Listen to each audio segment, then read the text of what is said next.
മൂടൽ മഞ്ഞിനാൽ മണിപ്പുടവകൾ ഞൊറിയുമി പുലർവനിൽ കുഞ്ഞു പൂക്കളാ അതിൽ കസവണി കരയിടും അരുവികളിൽ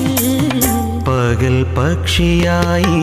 പാറുവാൻ നേരമായി മുളം കൂടിനുള്ളിൽ പാടുവാൻ